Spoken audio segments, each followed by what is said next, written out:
Hi friends, நான் தான் உங்களோட எஸ்எம்எஸ் ஃபுட் மாஸ்டர். இன்றைக்கி நம்மளோட டிஷ் என்னென்னா, இந்த கூலான கிளைமேட்டுக்கு அருமையான ஒரு வஞ்சரம் மீன் வாங்கிட்டு வந்து குழம்பு வைக்க போகிறோம். நல்லா ஸ்பைஸியாக. அதுக்கு போகும்போது ஒரு சுலைமானி நல்லா ஹாட்டாக அப்படி வாங்கிட்டு அப்படியே நடக்கிறோம். வாங்க போகலாம். பாருங்கள், இப்படி தான் ஒரு அருமையான வஞ்சரம் மீன் குழம்பு வைக்க போகிறோம். ஸோ வழக்கம் போல் என்னோட இந்த சேனலுக்கு புதுசாக வர்றவங்க என்னோட இந்த வீடியோக்கு கீழே உள்ள ரெட் கலர் பட்டனை கிளிக் பண்ணிக்கோங்க, பெல் பட்டனையும் கிளிக் பண்ணிக்கோங்க. அப்புறம் நம்ம வாங்கிட்டு வந்த மீனை நல்லா கட் பண்ணி ஸ்லைஸ் பண்ணி க்ளீன் பண்ணி எடுத்துக்க போகிறோம்.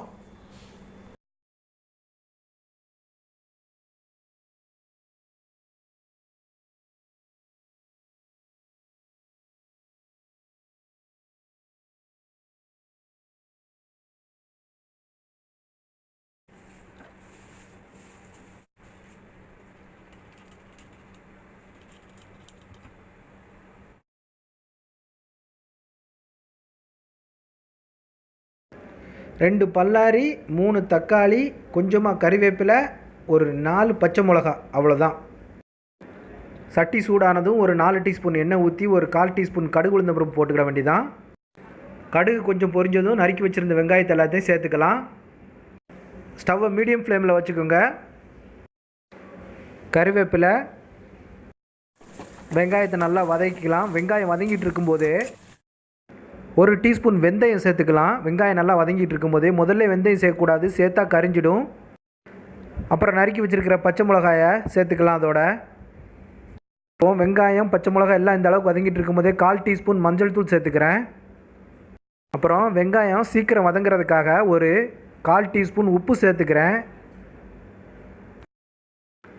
அடுத்ததில் நம்ம வெட்டி வச்சுருந்த தக்காளி எல்லாத்தையும் சேர்த்துக்கலாம்.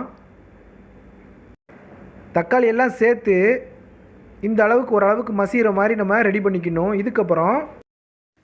இதுக்கப்புறம் ஒரு 3 டீஸ்பூன் மல்லித்தூள் சேர்த்துக்கிறோம். அதாவது இந்த சின்ன ஸ்பூனுக்கு 4 ஸ்பூன் போடுறேன், டீஸ்பூனுக்கு 3 டீஸ்பூன். அடுத்து ஒரு 2 டீஸ்பூன் மிளகாய்த்தூள் சேர்த்துக்கிறோம். அப்புறம் இதை எல்லாத்தையுமே நல்லா மிக்ஸ் பண்ணி விட்டு நல்லா கிளறி விட்டு மீடியம் ஃப்ளேமில் வேக வைக்கணும். வேக வச்சா இந்த மாதிரி கிரேவி உங்களுக்கு கிடைக்கும். பாருங்கள், இந்த மாதிரி மசாலா வெந்து எண்ணெயெல்லாம் கொஞ்சம் பிரிஞ்சு நல்ல கலர்ஃபுல்லான கிரேவி கிடைக்கணும் இந்த மாதிரி. அடுத்து பார்த்திங்கன்னா இதோட நான் இப்போ தண்ணி ஊற்றிக்க போகிறேன். தேவையான அளவு மட்டும் தண்ணி ஊற்றிக்க போகிறேன். குழம்பு எவ்வளோ தேவையோ அந்த அளவுக்கு மாத்திரம், அதிகமாக ஊற்றிடாதீங்க. இந்த அளவுக்கு போதும். தண்ணி ஊற்றிய பிறகு இந்த அளவுக்கு நல்லா மிக்ஸ் பண்ணி விட்டுக்கணும். எல்லா மசாலாவையும் கலக்கி விட்டுக்கணும். இந்த மாதிரி கலக்கி விட்டு குழம்பு இந்த அளவுக்கு கொதிக்கும் போது நான் கொஞ்சமாக ஜீரகம், சிறு ஜீரகம் சேர்த்துக்கிறேன் கொஞ்சமாக. அடுத்து பார்த்திங்கன்னா ஒரு நெல்லிக்காய், பெரிய நெல்லிக்காய் சைஸில் புளி எடுத்து அதை கரைச்சி நான் அதை இந்த அளவுக்கு சேர்த்துக்கிறேன். புளி தண்ணி, புளி கரைசல் எவ்வளோ சேர்த்துக்கிறேன் பாருங்கள். சேர்த்த உடனே குழம்பு அதிகமாயிரும். இந்த புளி கரைசலை சேர்த்த உடனே நல்லா மறுபடியும் நல்லா கலக்கி விட்டு கிளறி விட்டு பாருங்கள் எவ்வளோ கெட்டி ஆயிடுச்சு பாருங்கள். அந்த புளி கரைசலை சேர்த்த உடனே நல்லா வேக விடணும். இந்த அளவுக்கு கலக்கி விட்டுக்கணும்.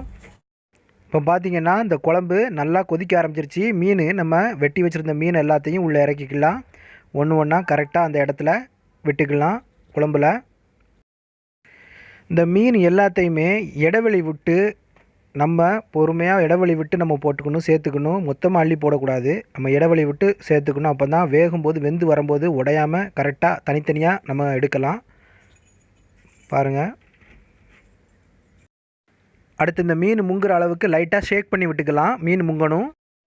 அடுத்ததாக இந்த மீன் குழம்புக்கு ஃபைனலாக தேங்காய் பால் கரைச்சி வச்சுருக்கிறேன். ஒரு 1/4 முறி தேங்காய் எடுத்து கரைச்சி வச்சுருக்கிறேன். இப்போ ஊற்றிக்கிறேன்.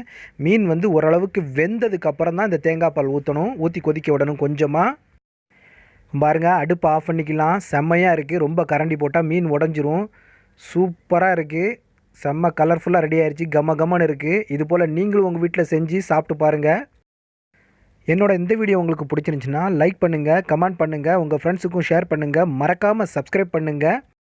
என்னோட இந்த வீடியோவை பொறுமையோடு வாட்ச் பண்ணதுக்கு மிக்க நன்றி. மீண்டும் எஸ்எம்எஸ் ஃபுட் மாஸ்டரோட அடுத்த ஒரு சுவாரஸ்யமான வீடியோவில் நான் உங்களை சந்திக்கிறேன். நன்றி.